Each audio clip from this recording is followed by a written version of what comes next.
یا انی زید و عمر، تو زید اور حرکات بھی ہیں، عمر اور حرکات بھی ہیں. اور نے فرمایا کہ انک میت، آپ کو بھی موت ہے، لیکن جیسے تیری زندگی نرالی تیری موت بھی نرالی ہے.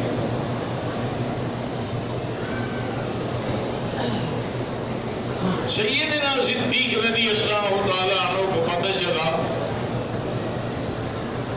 کہ سقیفہ بنی ساعدہ میں انصار اکٹھے ہیں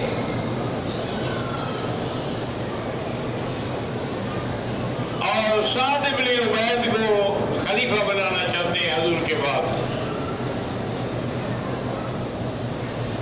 جلدی جلدی وہاں پہنچے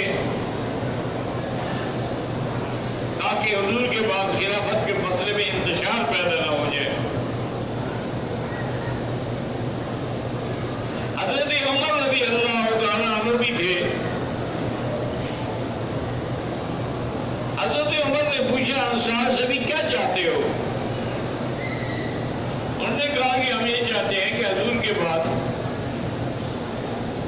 سعد بن عبید کو خلیفہ بنایا جائے،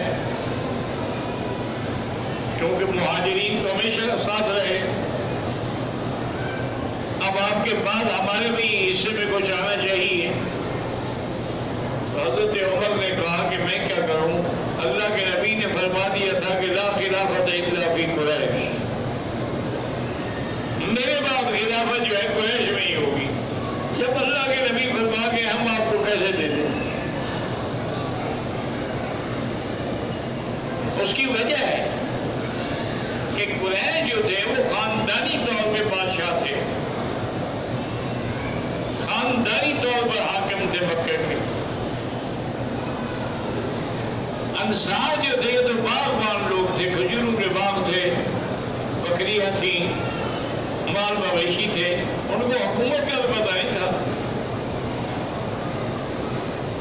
اس لیے حضور نے فرمایا تھا کہ لا خلافت الا فی قریش. دوسرا حضرت عمر نے کہا کہ یاد رکھو حضور پاک صلی اللہ علیہ وسلم نے فرمایا تھا کہ مروا ابا بکر فلیصلی بالناس، ابو بکر سے کہو میرے مصلی پہ کھڑے ہو کے نماز پڑھائے. حضور پاک صلی اللہ علیہ وسلم کی خدمت میں ایک عورت آئی.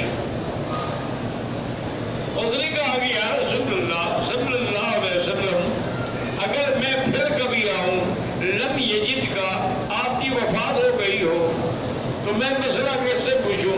اور میں وفات ابی بکر، ابو بکر کے پاس آ جانا. اس وقت بھی حضور نے ابو بکر کا اشارہ کیا.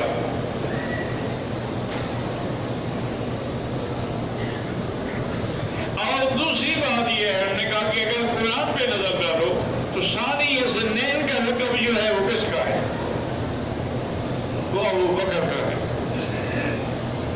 اذ یقول لصاحبہ، صحبت نبی کا لقب جو ہے قرآن میں وہ کس کا ہے؟ وہ ابو بکر کا ہے. ان اللہ معنا، معیت کا لقب جو ہے وہ کس کا ہے؟ تو جس کے ساتھ معیت ہے، صحبت ہے، نصرت ہے، تو خلیفت اس کو بننا ہوگا. تو سب لوگوں نے پھر انصار و مہاجرین نے سیدنا ابو بکر کے ہاتھ میں بیعت کی.